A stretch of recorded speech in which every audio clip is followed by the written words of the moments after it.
Welcome to Dispatches with Holly McKay. This podcast is proudly brought to you by Humanizing Global Policy, an organization committed to deepening the understanding of how policies impact everyday lives. One.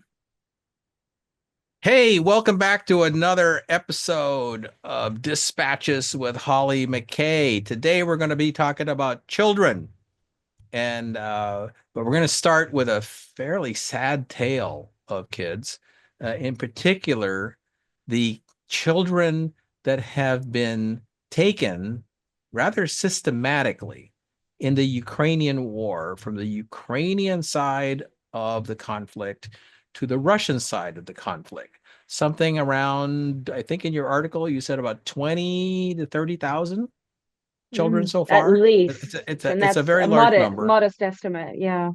Yeah. So, and I've kind of always wondered, like what happened to these kids and why are they taking them? And you just wrote an article about it, and please share what's why would the Russians want to take kids back to Russia? Yeah. So just to give a little bit more context, this is something that doesn't get a lot of attention, but it's really in the shadow of Russia's war in Ukraine. And that is the very alarming and very heartbreaking reality for many Ukrainian children.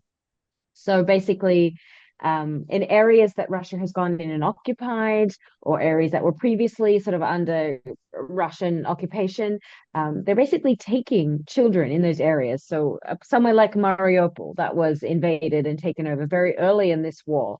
Many of the children there, children at orphanages, children who, may or may not have been with their parents, were often taken, and then they were transported into Russia.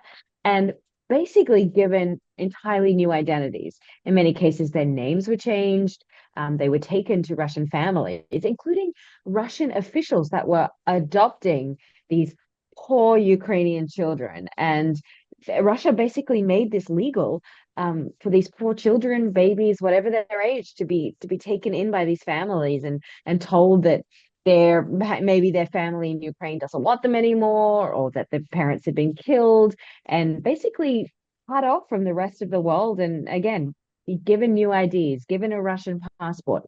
And this was exactly the same thing that I saw with ISIS in the Middle East, with many of the Yazidi children in particular that were abducted from Mount Sinjar, were then renamed, so to speak, and put with these Arab ISIS families, and even in some cases taken to other countries, taken to Syria, taken to Turkey, and given new identities. And especially for the ones that were very young in age, brainwashed into sort of thinking that this is their rightful family, and that their parents or whoever was taking care of them no longer wants them. So this is really exactly the same playbook. It is a crime in international law, and it's something that the Kremlin, that Moscow is basically bragging about, is that they've got all these Ukrainian children. And really, Russia's goal in this is the more people that you can brainwash out of Ukrainian society, that is a victory for them. Well, so the Joseph Stalin practice of moving entire populations from one side of the country to the other, which is why you find very Asian looking people in like Kazakhstan. Absolutely. Continues. And then they're sent to these re-education camps, so to speak, where the goal is to break their connection to Ukraine entirely. It's to erase their past and shape them into these loyal Russian citizens. And there's also this very disturbing emotional layer to it. Again, Russian propaganda tells these children that Ukraine has abandoned them, that Russia is their real home, and that nobody's coming for them. And when you're young and impressionable and you're dealing with, I can only imagine is absolute trauma, it's frighteningly easy to manipulate this young population. Yeah. So is that practice? I mean, there was the ICE example that you gave, and we saw that they were pretty heavy over with it. Do people do that in any other part of the world right now as a practice? Look, I'm sure it happens much more than we would like to think, and much more than would ever make kind of the news or attention. That in conflicts, depending on what the goal of the conflict is and the goal of the aggressor, um, certainly, taking children to brainwash them, to make them, if it's an ethnic conflict, to destroy their ethnic heritage. I mean, it's technically it's a form of genocide. You're basically erasing people from their homeland. You are making them um, become something else that is part of a larger goal. And unfortunately, it's such a huge scale in Russia. I mean, 30,000 is kind of a very modest estimate. And it's very hard once those children are in Russian territory to get them back. And in fact, very few rescues have been done. And there are groups and there are activists and there are people that are trying to do this. But really, when I speak to a lot of these rescuers, they might have been working at this for years, and maybe they've only rescued 6 kids, because once they're out of Ukraine, it's incredibly difficult for these missions to then happen. And that is something that the president Vladimir Zelensky has brought up with Trump, with Marco Rubio, trying to solicit international support and help in getting these children back. And the government has really prioritized this. And it's also important to note that there are many, many more children at risk. There are still millions of children in areas that are under Russian occupation. And so it is very unclear what may or may not happen to them as this war progresses, and depending on how, if Russia retains that territory, if Ukraine gets it back, if Russia then decides to move the younger population. So there's a lot of factors at play, and it's something that is ongoing. It's not something that's happened. It's something that is continuing to happen. And it's terribly wrong. There's really no other way to put it. Yeah, no. Well, so like Eurasia is a really weird place when you think about it, right? Because uh because if you go back in history, Genghis Khan used to do this, right? He would come and he would raid, and then they would take people and they would take them all the way back to the home territory. And then you can go even further back in history. You can look at ancient history like Carthage and places like that, where they would sack the towns, salt the earth, kill the men, and take the women and children back, and basically erase their lives. It's very interesting. This is the 21st century, right? And you're seeing these practices that come from what are essentially, ancient books, ancient history, reappearing themselves. It didn't surprise me too much, or it did surprise me and kind of appalled me when you covered that with ISIS. But ISIS was kind of like they're from that group of people that still think they're living in the 7th century, right? But these are Mm. Russians, and Yeah, and they're this is a long past the 7th country. century mentality. Yeah, I mean, this is a state. This is a country. This is a country that holds a seat, in the United Nations. Um, this is, yeah, I mean, there's absolutely no excuse for it. This is a major country that's a major power, that is a big decision maker. As I said, Security Council, um, it just, yeah, it blows my mind. And I think while international law is incredibly important to have, it just sort of shows you the fallibility of it, that you can have these things happen right under your nose, um, and that nothing really it can be done. I mean, sure, there's an arrest warrant for Putin. There's also an arrest warrant for his, sort of so-called minister of children's rights, who's basically facilitating a lot of this. But at the end of the day, does that really do anything? Is that going to do anything? And does it matter? Because I think if international law can be so flagrantly violated with no real repercussion and no ability for any other country to do anything about it, what is the point? Um, and again, Russia is a powerful country. it it has the power to make a lot of decisions in sort of the global sphere, and it has legitimacy in that sense, and yet can kind of do these things um, however they please. And again, there's no repercussion to it. Yeah, well, so the old battle cry comes again, gird your loins, because now the Russians are coming to take the kids. That's a Yeah, that's a um not a really good story as far as No. an anecdote of the behavior of humankind. But yeah, Yeah. and I wanted to hear your views on it, because it's that kind of stuff bothers me. I don't know. It's just me, maybe.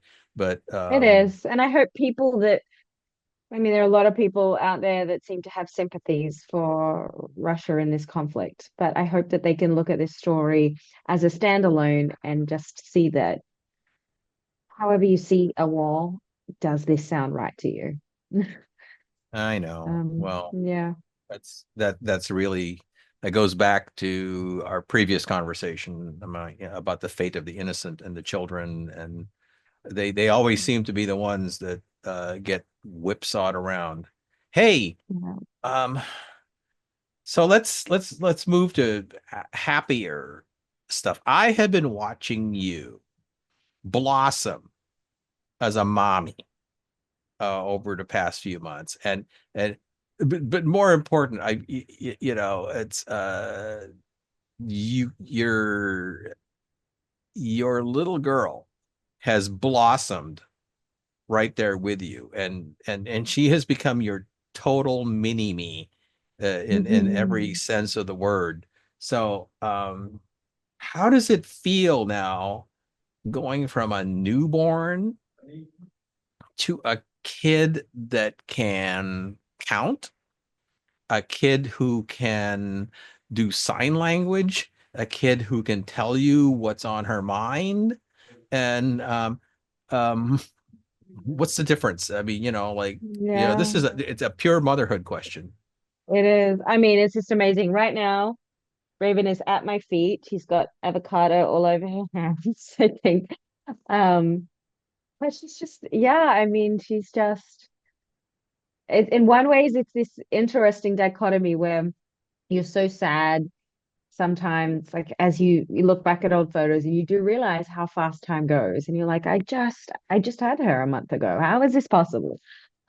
She was a baby. I keep seeing like even 1 year memories come up and just how little and tiny she was a year ago when she was still a baby. So how quickly time goes, and it's really sad, but at the same time you're also really excited for the next phase and for the growth and for I mean, I think at this age, she is almost 19 months, and the speed of which her brain is just picking up so many things, like things that just blow my mind, how quickly she is at learning things. So, we went to this little kiddie gym on Saturday, and Ryan and I were jumping on the sort of rebounder, and she was trying to jump too. And then ever since then, just all day, she's just walking around going jump, jump, jump. Um, she picks up Ryan's baseball cap from the living room and puts it on backwards because she sees him wear it like that.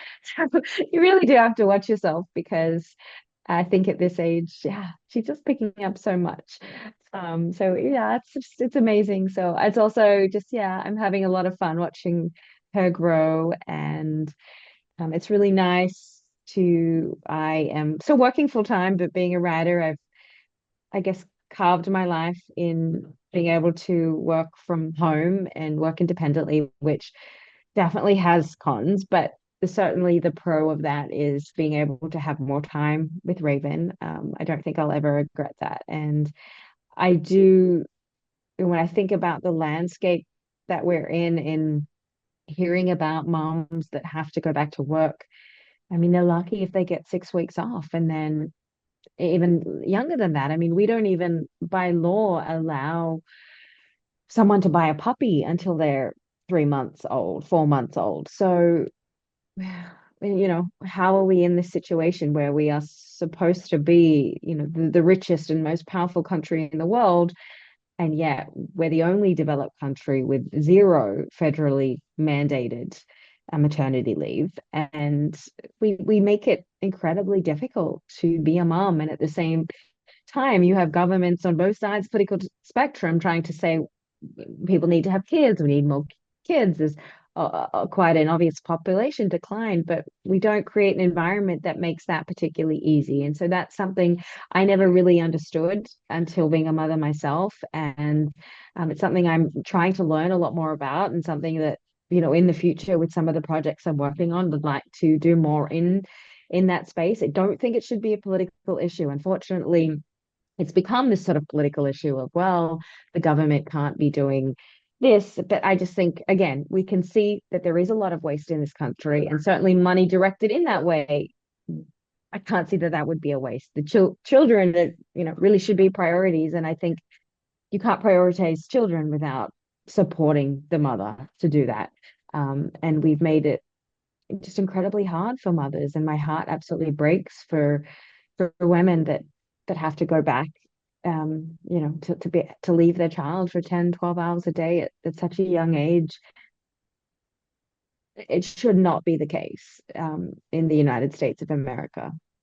Yeah, well, I mean, I observe that stuff, and it's cultural, right? So there are mothers like you who are just absolutely love watching every little step that their children take.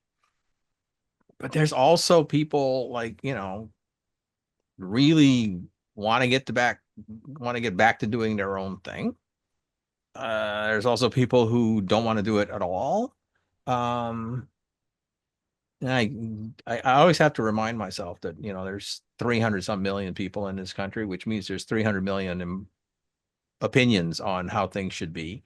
Yeah. And uh, however, even given all that, there is something precious about being able to witness up close how human life evolves from a cultural and a growth standpoint, because it's magical. I mean, you could say the same thing about animals and stuff like that. You watch a hummingbird go from an egg to a flying bird, and that's pretty magical too. I mean, they don't learn to sing Hop Little Bunny, but can she sing the bunny song yet, or does she just Oh like dance yeah, to it? I mean, that was early days. She's already well past the Hop Little Bunny. That was her favorite song for a long time.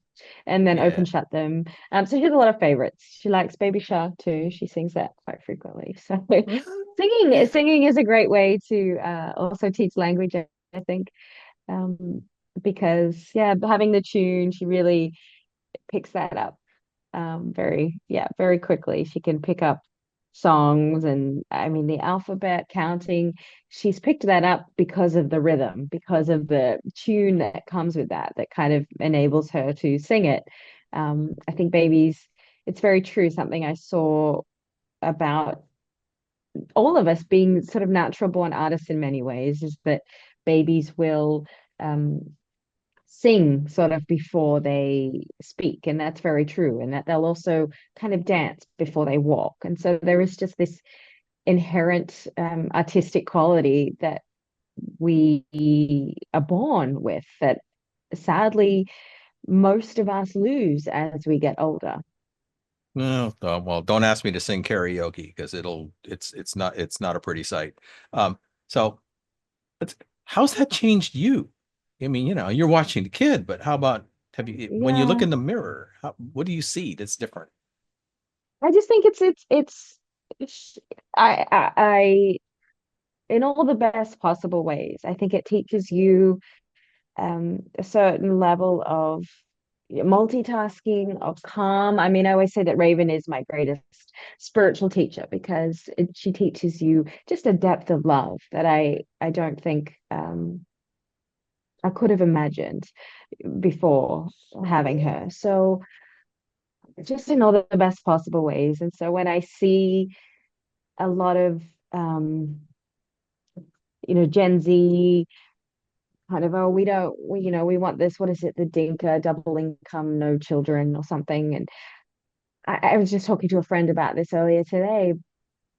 I mean, no matter how many countries you go to, no matter how many experiences you have that are fabulous, I don't think there's anything that can top having children and the love and the warmth and the value that you get out of that. I wish people understood.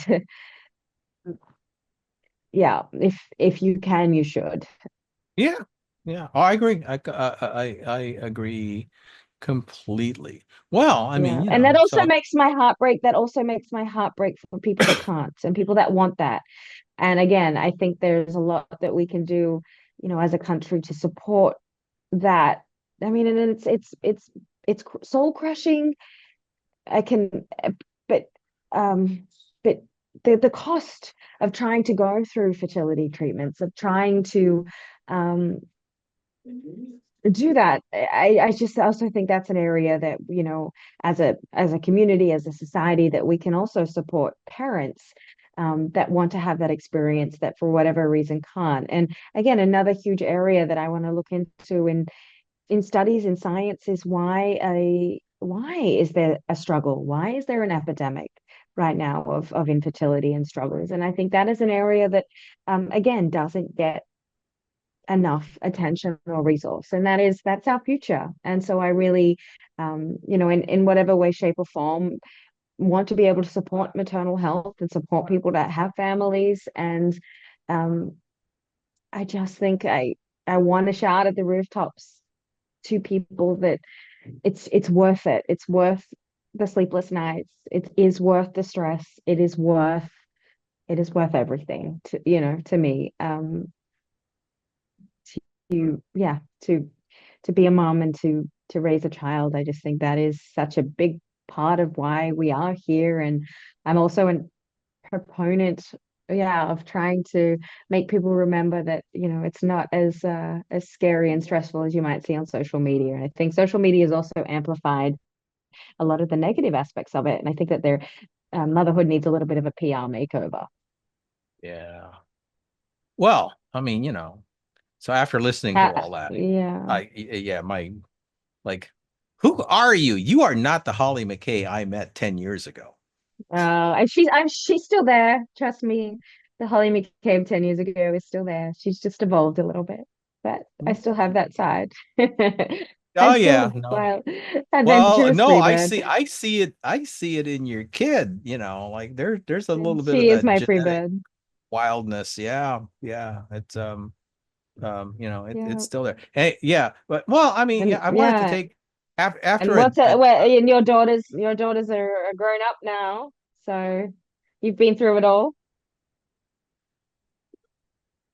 well, almost. I mean, I haven't become a grandfather yet, but from the point of view of raising them, yeah, I've seen the whole evolution of what of having that joy of having them being tiny, and then they get to be teenagers. And I have two daughters, and and and then they have to rail against you, and they have to learn to become women. And guess who they practice on when it comes to, like, all the things you want to learn how to do to protect yourself from men. It's like all of a sudden your job changes from being the dad who can do no wrong to the ogre who is like the most terrible person in the whole universe. And and Leslie's sitting there going like, it's your job.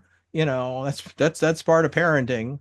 I think I talked to Ryan about it once and said, yeah, dude, this is you're gonna have to do this, and it's gonna happen, and there's nothing you can really do about it. So just like when it happens, just go like, yeah, that's just part of the progress of being a parent. And actually it's part of the progression of being a good parent, and which is a Yeah. very important thing to do. Your role and the tasks that you have to take care of change over time. And I'll tell you what, though, I mean, I still miss my little babies. And I after you send me videos of Raven, I go look at pictures of my children when they were that same age, and it makes me sad that they're not that small anymore because I really miss it. And Yeah. but that's just that's just part of being a parent.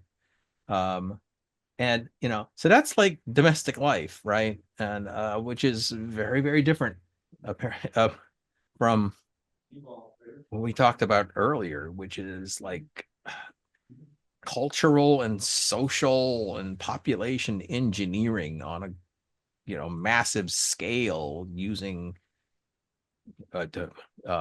Age of Warcraft techniques, right? We're kind of lucky that we live here, don't you think? Yeah. Yep. We are. Yeah. All right. Well, with that is, I think, a good place to end this particular episode of this dispatch. And I thank you very much for taking time to share your thoughts on both of these subjects, and be open about what's happening to you in your world. And until next time, we'll talk to you again soon and hear some more. Awesome. Thank you as always, and subscribe to the Substack, and we'll continue this conversation.